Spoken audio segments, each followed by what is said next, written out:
committed to this court for determination whether to accept or reject under the provisions of Section 137D, subsection 3 of the Criminal Procedure Code, hereinafter the CPC, was a plea agreement dated 28th of August 2025, entered between the DPP, hereinafter referred with the initials the DPP, on one hand, and all the accused persons herein on the other hand. In the said plea agreement, parties to the agreement, namely the DPP and the accused persons herein, settled on the withdrawal option provided under Section 137A, subsection 1B of the CPC. The withdrawal pathway turned on the cornerstone factor of forfeiture of property valued at 235 million Kenya shillings plus 2 motor vehicles by the accused persons through the civil settlement agreement entered between EACC and the accused persons in High Court ASEC cases number 32 of 2018 and case number 10 of 2022. This particular plea agreement brings to the fore not only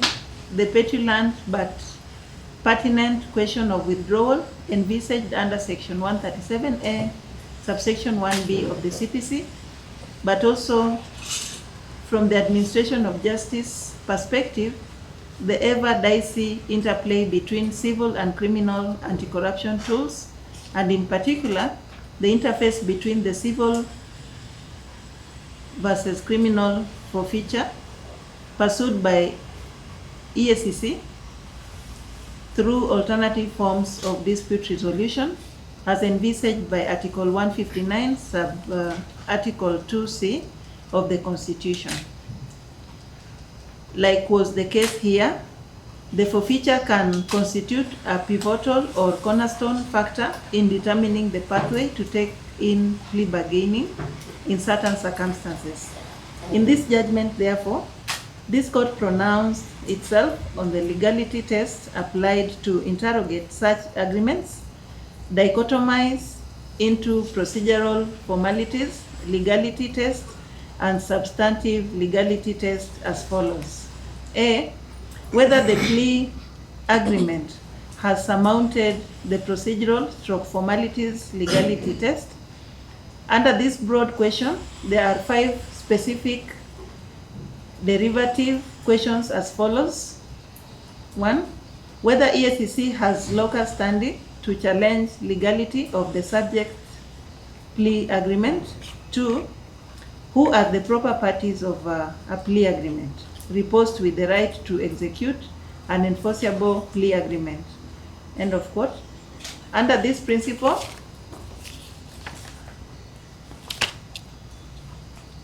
there is a derivative question whether EACC must sign a plea agreement in order to validate it for purposes of enforcement. Number 3, whether the plea agreement does not meet the statutory requirements set out in Section 137D, 137F, and 137H of the CPC, and in particular, whether EACC has consulted and whether DPP has an obligation in law to concur with EACC. 4, whether the plea agreement meets the statutory requirements set out in Section 137A, subsection 1A, B, and subsection 2 of the CPC, and in particular, whether a proper plea agreement must result in admission of criminal liability. 5, whether Section 87A of the CPC can be invoked when the withdrawal option under Section 137A, subsection 1B of the CPC is the agreed option in a plea negotiation. Issue for consideration B, that is the second issue for determination, whether the plea agreement has surmounted the substantive legality test which is whether there is a sound legal basis and or justification for the plea agreement upon which the plea agreement dated 28th of August 2025 can be adopted as a judgment of this court, with emphasis on question whether this plea agreement has surmounted the triple conditions: test of public interest, interest of administration of justice, and the need to avoid abuse of the legal process. I will begin with the first issue on whether the plea agreement has surmounted the procedural and or formalities legality test. The procedural legality test concerns itself with the process and procedure adopted in entering the plea agreement and whether it's consistent with the law. Under this test, there are 5 juridical questions for determination as follows. 1, whether EACC has a local standing to challenge legality of the subject plea agreement. Considering the provisions of Section 137D of the CPC, which reposes a legal obligation upon the DPP to consult an investigative agency in the plea negotiations, this court held that this provision, therefore, confers a right on EACC and firmly founds the local standing to question the process if this right was either denied or violated or infringed or threatened. 2, who are the proper parties to a plea agreement reposed with the right to execute an enforceable plea agreement? Under this principle, there is a derivative question whether EACC must sign a plea agreement in order to validate it for purposes of enforcement. In conclusion, first, emerging from Section 137A, 137B, 137D, and 137E of the CPC, and Rules 2, 5, 6, and 14 of the criminal procedure under the plea bargaining procedures, rules of 2018, there are 2 primary and mandatory parties to a valid plea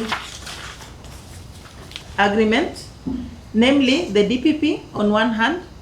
and the accused person or the legal representative thereof on the other hand. In such cases, the proper parties to the plea agreement reposed with the right to execute an enforceable plea agreement is the DPP and the accused person. Second, emerging from Section 137A, 137B, 137D, and 137E of the CPC, and Rules 2, 5, 6, and 14 of the Criminal Procedure Rules 2018, in tripartite agreements, there are 3 primary and mandatory parties to a valid plea agreement, namely the DPP on one hand, the accused person or the legal representative thereof on the second hand, and the complainant on the third hand. In instances where the compensation order, which is contemplated in Section 175, subsection 2B, has been included in the plea agreement, in such cases we have the third party, which is the complainant. Third,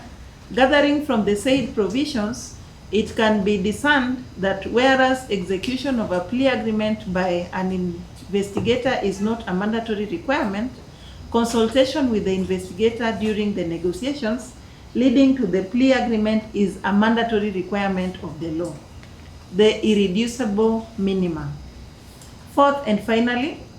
although not obligatory, execution of the agreement by the investigator is certainly an advisable best practice, fundamentally because it is an indicative of unity of purpose with the DPP, apart from importing concurrence. In the mind of this court, this gold standard practice should specifically be applied to fill the void of attestation, in brackets, of the fact that the parties signed the agreement, end of bracket. However, since the law does not lend it that character, this practice is not and cannot be mandatory. Number 3, whether the plea agreement does not meet the statutory requirements set out in section 137D, 137F, and 137H of the CPC, and in particular, whether EACC was consulted and whether DPP has the obligation in law to concur with EACC. In order to reach a conclusion that there was no consultation, this court has to be persuaded that the principal purpose of consultation was absent in the following ways. 1, that there was no communication of a genuine invitation to give advice. 2, that there was no opportunity to present the advice. 3, that there was no receptive mind. Using the material placed before this court, including correspondence exchange, representations through submissions of the players in this process, and uncontroverted fact that EACC participated in the plea negotiation meetings, this court was unpersuaded. Number 1, that there was no communication of a genuine invitation to give advice. Number 2, that there was no opportunity to present the advice. And number 3, that there was no receptive mind. This court is thus unable to find that EACC was denied the chance to bring to the negotiation table the nature and circumstances relating to the offense, the personal circumstances of the accused person, and the interest of the community, merely because particular views, in brackets, which were not disclosed to this court, end of bracket, may not have been reflected in the final plea agreement. Having embraced the negotiations leading to the plea agreement and having participated fully, it seems to me that EACC's main point of departure is driven more by the terms of the plea agreement than the legality thereof. This court further observes that the position that it was not consulted, without doubt, was sparked by lack of concurrence by EACC to the option of withdrawal selected from section 137A of the CPC. It is now an established principle that consultation does not mean concurrence or consensus. However, this does not mean that consultation needs to be meaningful. It follows that the views expressed by the party consulted during consultations must be made with solid reasons. In any event, having reached a conclusion that EACC was consulted, it was obligatory upon EACC, but it failed to lay before this court the particular factors which it tabled on the table of negotiations, but unfactored in the plea agreement. In the circumstances, the objection by EACC remained merely a protest that it was not consulted without specific material or substance underlining the objection for consideration by this court in this determination. On basis of the foregoing reasons, this court concluded that EACC was consulted by the DPP and that upon discharging its obligation to consult EACC, provided there are sound and justifiable reasons consistent with Article 157, Subarticle 11 of the Constitution, not to factor the views expressed by EACC, if any, and in brackets, and in this is the subject of discussion below under question B, as not to render the consultations not meaningful. The DPP has no obligation in law to concur with the views expressed by EACC. 4, whether the plea agreement meets the statutory requirements set out in section 137A, subsection 1AB, and subsection 2 of the CPC, and in particular, whether a proper plea agreement must result in admission of criminal liability. Section 137A of the CPC provides as follows. Number 1, subject to section 137B, a prosecutor and an accused person or his representative may negotiate and enter into an agreement in respect of A, reduction of a charge to a lesser included offense. B, withdrawal of the charge or a stay of other charges, or the promise not to proceed with other possible charges. 2, a plea agreement entered into under subsection 1A and B may provide for the payment by an accused person of any restitution or compensation. 3, a plea agreement under subsection 1 shall be entered into only after an accused person has been charged, or at any time before judgment. 4, where a prosecution is undertaken privately, no plea agreement shall be concluded without the written consent of the DPP. Gleaning on the plain reading of this provision, which calls for a disjunctive construction and which does not call for the golden or mischief canons of interpretation of statutes, except offenses defined by the Sexual Offences Act, genocide, war crimes, and crimes against humanity,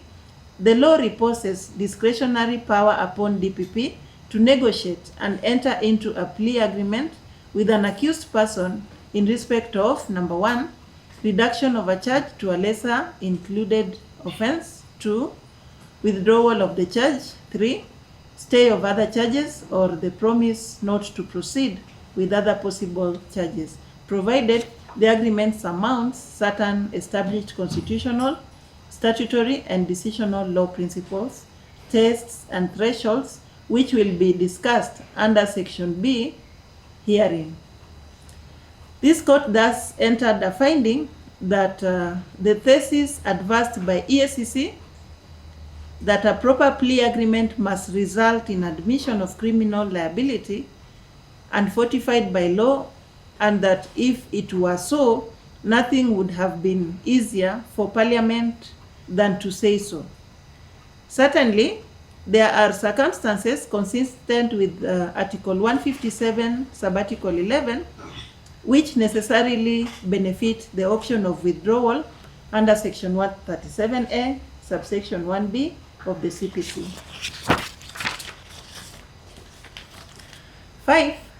Whether Section 87A of the CPC can be invoked when the withdrawal option under Section 137A, subsection 1B of the CPC is the agreed option in the plea negotiation. Having conducted an in-depth discussion of the 4 typologies of discontinuation of criminal proceedings by way of withdrawal envisaged by law under Section 87A and 87B, Section 204 and 137A, subsection 1B of the CPC, which is the epicenter of this plea agreement, and having considered Sections 87A of the CPC in the context of the doctrine of finality of judgment, this court found that pathway incompatible with this doctrine. It is for this reason, and not the ground assigned by EACC, that it is inconsistent with the finality in Section 137L of the CPC, that this court concurred with the conclusion reached by EACC that if the matter is withdrawn under Section 87A of the CPC, it will be inconsistent with the doctrine of finality of judgment. However, having arisen from plea negotiations progressed under the provisions of Section 137A to 137O, and the plea bargain agreement having registered withdrawal as the agreed option, and this court having addressed itself to the constitutional principle of substance over undue regard to technicalities, now enshrined in Article 152, Subarticle 2D of the Constitution, which commands that procedural infractions should not be elevated over substantive justice, and considering further the doctrine of text and context, since the impugned withdrawal was agreed in plea negotiations pursued under Section 137A, subsection 1B of the CPC, and considering further the legal principle that whenever an agreement is under contest, the role of the court in interpreting agreement in such a manner that gives effect to the clear intention of the parties, and granted the fact that the intention of the parties to the plea agreement is in no uncertain terms and as unmistakable as sunlight that they agreed on the withdrawal, this court reached a conclusion that it is incontestable that the intention of the parties to this plea agreement was a withdrawal under Section 137A, subsection 1B of the CPC, and not under Section 87A of the CPC, and this court so holds. The second issue, whether the plea agreement has surmounted the substantive legality test, which is whether there is a sound legal basis and or justification for the plea agreement, upon which the plea agreement dated 28th of August 2025 can be adopted as the judgment of this court, with emphasis on the question whether this plea agreement has surmounted the triple conditions test of public interest, interest of administration of justice, and the need to avoid abuse of the legal process. The substantive legality test concerns itself with the question whether there are valid reasons which underpinned the exercise of discretionary power of the DPP in the direction of withdrawal as the appropriate option under Section 137A, subsection 1B of the CPC, viewed through the lens of the triple conditions constitutional test housed in Article 157, Subarticle 11 of the Constitution. Since EACC impugned the agreement on the basis of illegality, this court posed a question, and the question is there an illegality to warrant rejection of the agreement? Did the DPP abuse his discretionary power in negotiation and selection of appropriate terms of the plea agreement? Is the justification advanced by the DPP consistent with Article 157, Subarticle 11 of the Constitution? When a dispute over an agreement of parties is committed to a court of law for interpretation, the primary province of the court remains to be interpretation and giving effect to the intention of the parties. This is the norm, and of course, for every norm, there is an exception. In this regard, there are decidedly limited inroads to this norm, except where vitiation facts such as illegality, in brackets, including but not limited to abuse of power and disregard of not only public interest, but also interest of administration of justice and the need to prevent and avoid abuse of the legal process, end of bracket, fraud, coercion, undue influence, or unconscionable terms are demonstrated. The quashing power of the court cannot deploy. Needless to add, mere assertions of illegality, abuse of discretionary power, fraud, coercion, undue influence, or unconscionable terms cannot suffice. Whereas judicial deference to the discretionary power reposed in the DPP is the norm, unsettling an act done by the DPP in exercise of its discretionary power is the exception. It's now a settled principle that whereas a court of law reserves power to inquire into how discretionary power was exercised by the DPP, if only to detect abuse or improper or bad faith or gross abuse of discretion or manifest injusticiable or palpable excess of authority, a court of law cannot dictate how the DPP exercises discretionary power. In the context of the plea agreement, in circumstances where the ODPP has properly exercised its discretionary power in entering into plea bargain agreement, it will be improper if this court substitutes the terms with its own preference without offending this time-tested principle. What's open to this court in the circumstances is to subject the plea agreement to the substantive legality test. Certainly, it's now a settled principle that the exercise of powers of the DPP, including but not limited to negotiation and entry into a plea agreement, including electing the options of bargaining under Section 137A Section 1 of the CPC, cannot be exercised in a laissez-faire or whimsical manner, since constitutional power is constrained power. It follows that exercise of the DPP's power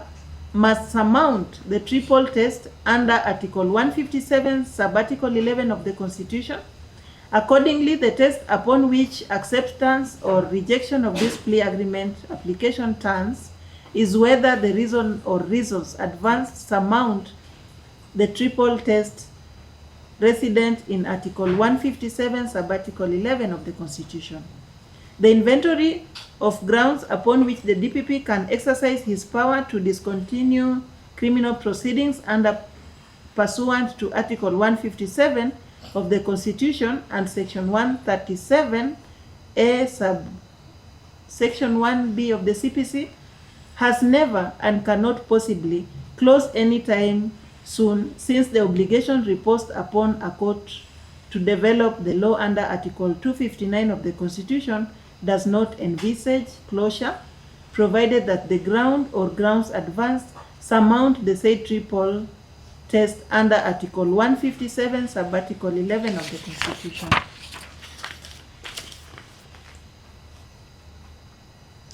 Now, the striking a delicate balance act here.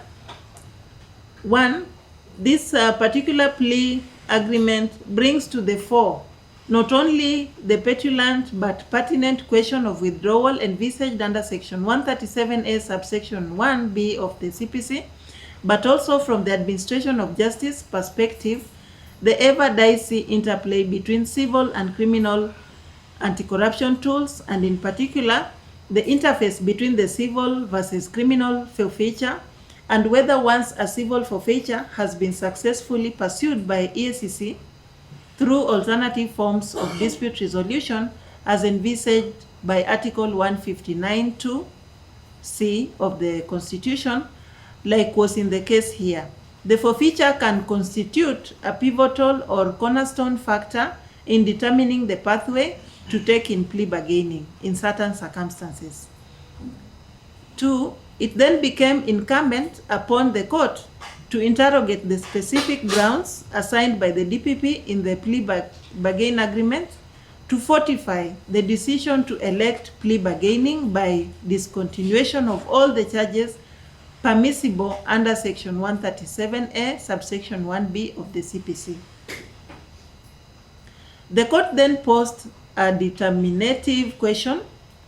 what were the reasons, factors, grounds, and considerations underpinning withdrawal as the pathway agreed by the parties to this plea agreement? The following 8 assorted reasons, factors, grounds, and considerations were advanced in support of the pathway of withdrawal taken in the plea agreement. 1. In electing withdrawal under Section 137A, Section 1B of the CPC, the DPP reasons that Section 137A, subsection 1B of the CPC provides for withdrawal of a charge by the prosecutor as one of the options available in plea negotiations. 2. The DPP informed this court that in arriving at the withdrawal option under Section 137A, subsection 1B of the CPC, parties took into account the fact that in the settlement agreement entered into between EACC and the accused persons in the High Court ASEC cases number 32 of 2018 and 10 of 2022, the accused persons forfeited properties valued at Kenya shillings 235 million plus 2 motor vehicles, which is more than 3 times the value of the property alleged in the charges, in brackets, estimate at 73 million 500,000 Kenya shillings. The DPP advanced a compelling argument that since the public property which informed the substance of the charges in this matter is the same public property which informed the High Court ASEC cases numbers 32 of 2018 and 10 of 2022, and that ordinarily the mediation in the two High Court civil suits which resulted in the stated settlement agreement achieved the same goal which have been achieved in this plea agreement, leaving the option of withdrawal under section 137A subsection 1B of the CPC as the most feasible and reasonable pathway in this plea agreement to serve the interests of administration of justice, public interest, and prevent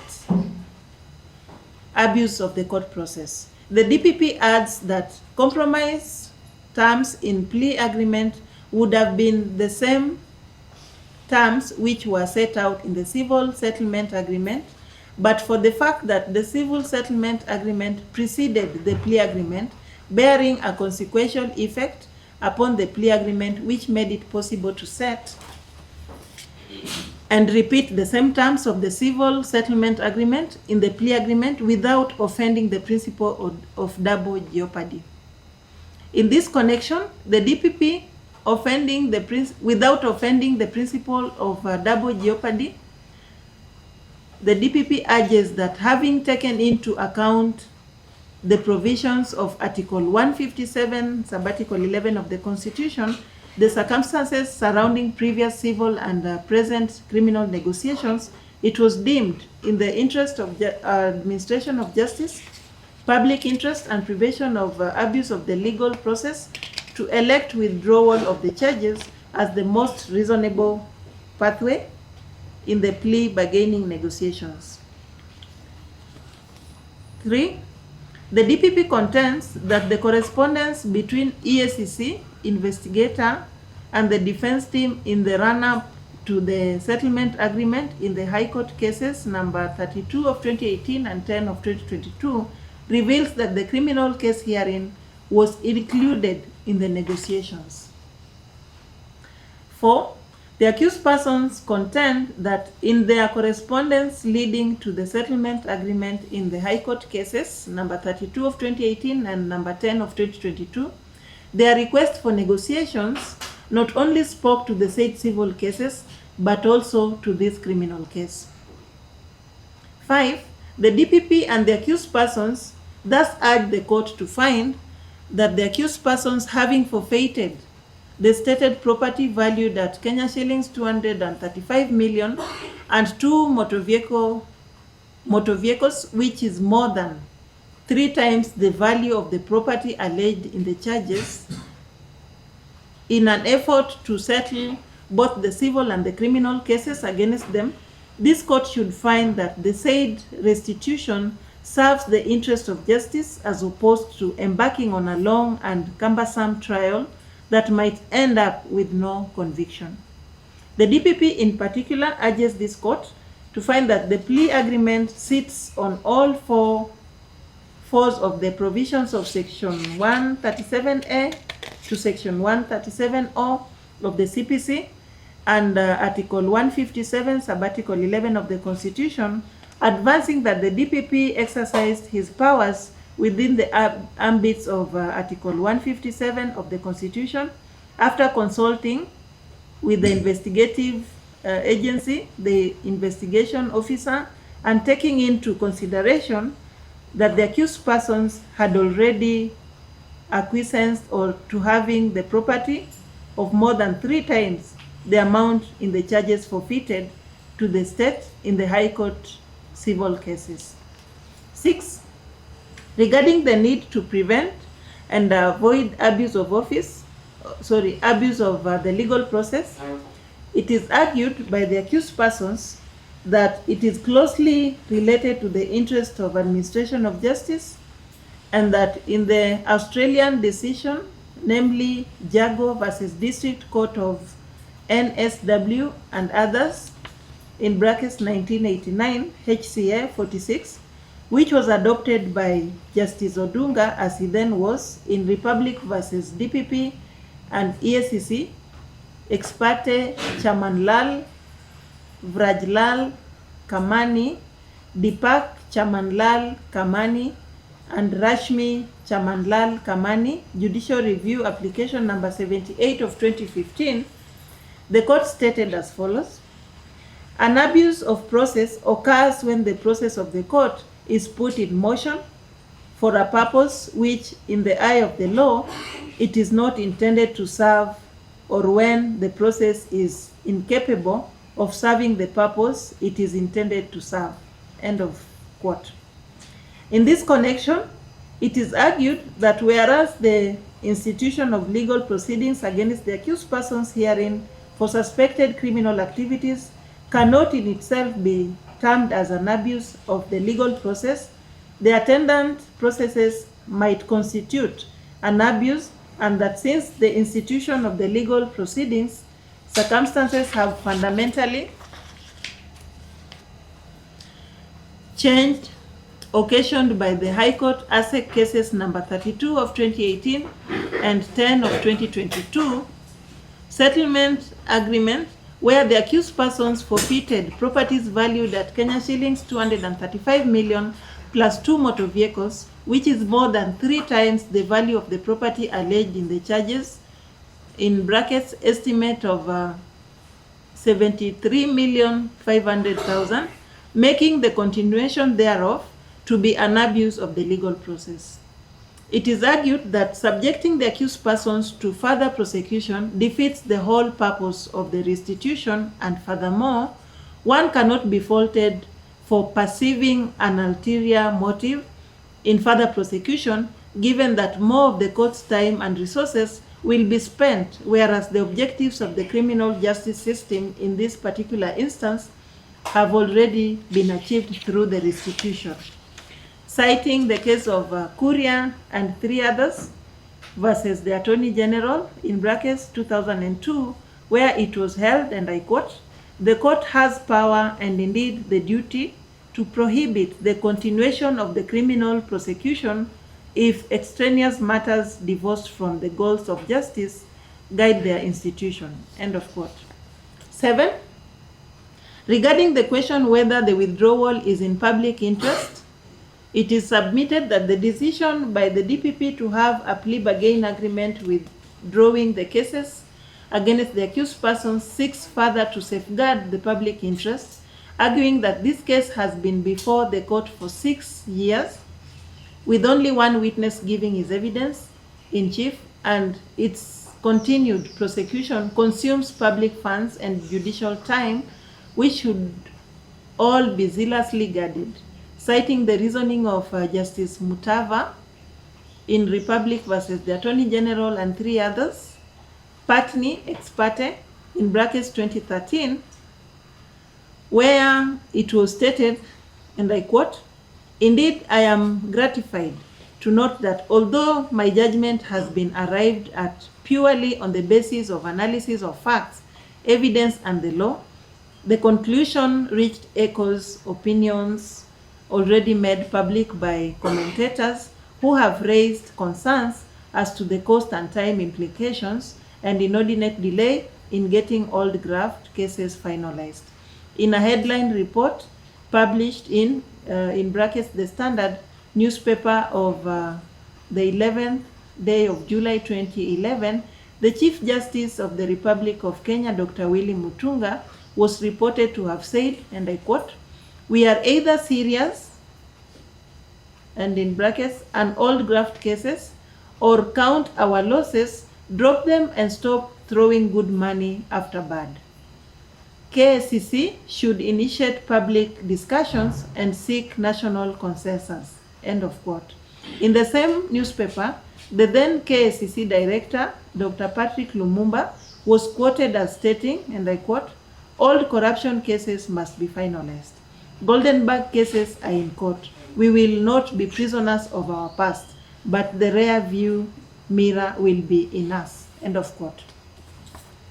Number 8, concerning the threat to independence of the DPP, it is argued that Article 157 of the Constitution vests the exclusive authority to institute and discontinue criminal proceedings in the DPP, and this discretion is not mechanical but a constitutional safeguard designed to ensure that prosecutorial decisions are exercised judiciously with due regard to the public interest, the interest of the administration of justice, and the need to prevent abuse of legal process. It is argued that the DPP is not compelled to prosecute every matter presented, but rather to weigh the facts and circumstances of each case to determine whether prosecution serves justice or merely perpetuates unnecessary litigation, citing the reasoning in Republic versus Nyakundi in brackets 2023 KLR. It is submitted that EACC's mere assertions that the plea negotiated is against public interest are not sufficient, having failed to illustrate the violation of any of the principles set out in the Nyakundi case. In this connection, it is argued that the accused persons have already, through a civil process before the High Court and with a binding agreement with the EACC, forfeited assets to the state valued at more than 3 times the amount allegedly lost, and that this forfeiture was voluntary and adopted by the court, and EACC expressly acknowledged the adequacy of the restitution given, and that the state has therefore been compensated far beyond the alleged loss, achieving the very objective of recovery and deterrence, and that no prejudice will be suffered by the general public if the plea agreement is adopted by this court. It is on the foregoing context that the DPP and the accused persons urge this court to adopt the plea agreement as a judgment of this court. This court found that the factual basis of this plea agreement was largely uncontroverted by EACC. What was fervently contested by EACC was the legal basis of the withdrawal. Parties to the plea agreement having settled on the withdrawal pathway, EACC advanced a thesis that plea agreement has failed the statutory requirements set out in section 137A, subsection 1A, B, and subsection 2 of the CPC, and in particular, that a proper plea agreement is conviction-based, in brackets, and must result in admission of criminal liability. It will be noted that, number 1, under question A5 above, this court did not reject the thesis advanced by EACC that a proper plea agreement must result in admission of criminal liability, having found it unfounded in law. See section 137A, subsection 1A and B of the CPC. Number 2, under the same question, A5 determined above, this court did not conclude that this court did conclude that there are 3 possible pathways stroke options envisaged by the law, namely 1, reduction of the charge to a lesser included offense, 2, withdraw the charges, and 3, stay other charges or promise not to proceed with other possible charges. See section 137A, subsection 1A and B of the CPC. The interface between civil and criminal forfeiture, we have civil and criminal forfeiture. Both anti-corruption tools achieve the same goal of expression of disapproval by the people, withdrawing the benefits of corruption, deactivating it, discouraging like-minded people, and rendering it distasteful. In the end, it actualizes the action that corruption does not pay. The spirit of alternative forms of dispute resolution, sanctioned by Article 159, Subarticle 2C of the Constitution, which informs plea bargaining, is to widen the pathways to justice and expedite it with due regard to public interest, the interests of the administration of justice, and the need to prevent and avoid abuse of the legal process. The findings and conclusions holding of the court. This court, having carefully considered the challenge enters the following findings, reached and the following conclusions, and held as follows. Number one, that this court is satisfied that none of the charges related to the offenses ousted by Section 137N of the CPC, namely genocide, war crimes, crimes against humanity, and those defined by the Sexual Offences Act. 2, having addressed by my judicial mind to the factual basis coupled with the 8 assorted reasons, factors, grounds, and considerations in support of the pathway of withdrawal taken in the plea agreement, this court finds it neither idle nor merely speculative. See the Chapia decision, where this court held that if the decision by the DPP is underpinned by speculative reasons, it will certainly fail the triple test under Article 157, Sub-Article 11 of the Constitution. In particular, concerning the interface between civil and criminal anti-corruption tools, and in particular, the interface between the civil and criminal forfeiture, where both cases arise from the same set of facts, I am of the judicial persuasion that they are not mutually exclusive as propounded by EACC. Instead, where a civil forfeiture has been successfully pursued through alternative forms of dispute resolution as envisaged by Article 159, Sub-Article 2C of the Constitution, like was the case here, in the course of considering appropriate factors which will determine the pathway the plea agreement will take under Section 137I, A and B of the CPC, and which best commends itself to the triple test under Article 157, Sub-Article 11 of the Constitution, this court is of the judicial persuasion that the forfeiture in the civil case ought constitute one of the pivotal or cornerstone factors in determining the pathway to take in plea bargaining, but certainly not the only one. In connection to the foregoing, this court is persuaded by the thesis advanced that the civil forfeiture which was achieved in the settlement agreement entered into between EACC and the accused persons in the High Court ASEC cases,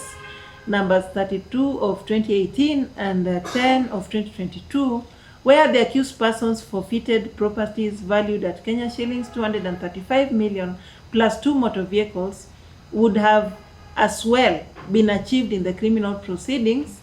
through the plea bargaining. And in this connection, concerning the interface between the civil forfeiture and the criminal forfeiture, this court is persuaded that the terms of the civil settlement agreement did bear a consequential effect upon the plea negotiations, both cases having been based on the same set of facts. This court also persuaded that since the civil forfeiture achieved the same goal which would have been achieved by the criminal forfeiture, but for the fact that the said civil forfeiture preceded the plea bargaining, it cannot be said to run against the grain of public interest by the mere fact that the plea agreement adopted the legally sanctioned withdrawal option under Section 137A, subsection 1B of the CPC as the only practicable disapproval by the people, withdrawing the benefits of corruption, deactivating it, discouraging like-minded people, rendering it distasteful, and sent a strong message that corruption does not pay. Consequently, this court finds the considerations which led to the pathway elected in the plea agreement compelling, since in practical terms, the terms of the civil settlement agreement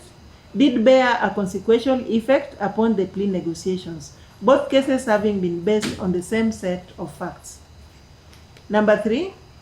and connected to the foregoing first and second findings, conclusions and holding concerning the question of public interest raised by EACC, it is now an established principle that the Constitution and the laws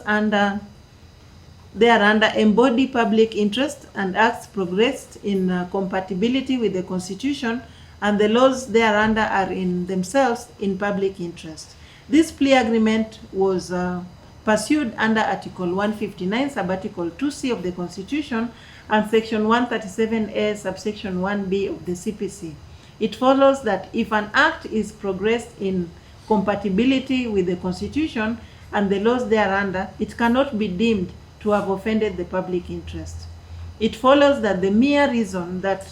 in the agreement parties selected withdrawal as the option and granted that it's one of the lawful options available in plea bargaining on and by itself does not offend public interest merely because it may not be as popular as the other options. I have said herein above that the most significant component of the public interest principle is the rule of law, now recognized by Article 10, Subarticle 2A of the Constitution, which binds all state organs, state officers, public officers, and all persons whenever either applying or interpreting the Constitution or enacting, applying or interpreting any law, or making and implementing public policy decisions, and that it is in the general welfare of the public, and it deserves not only recognition but in addition jealous protection, that the laws of the land are followed. It follows that the Constitution is a reflection of the supreme public interest, and its provisions must be upheld by the courts. Number 4, and also connected to the foregoing first, second, and third findings and conclusions, beyond assertions, it was not established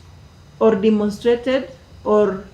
preponderance of probabilities that the DPP abused his power or took away the pathway that offends the interest of administration of justice. In any event, having reached a conclusion under question A3 that EACC was consulted, it was obligatory upon EACC, but it failed to lay before this court the particular factors which it tabled on the table of negotiations, but unfactored in the plea agreement. In the circumstances, the objection by the EACC remained merely a protest that it was not consulted without specific material or substance underlining the objection for consideration by this court in this determination. Number 5, considering the compelling factual basis coupled with the assorted reasons, factors, grounds, and considerations in support of the pathway of withdrawal taken in the plea agreement, coupled with the failure to demonstrate on a preponderance of probabilities the manner and extent to which the triple test has not been surmounted by the DPP,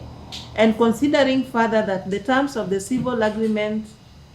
did constitute a pivotal or cornerstone factor which bear a consequential effect upon the plea negotiations, both cases have been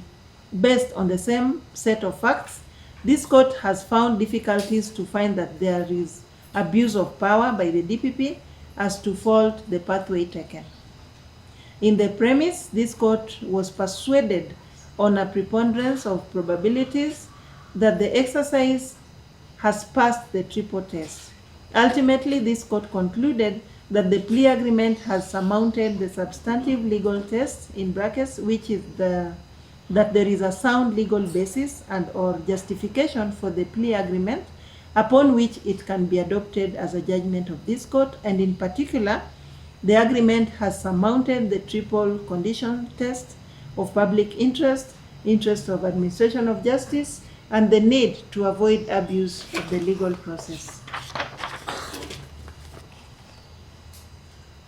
Wherefore, this court adopted the plea agreement as a judgment of this court. It follows that all the charges are deemed withdrawn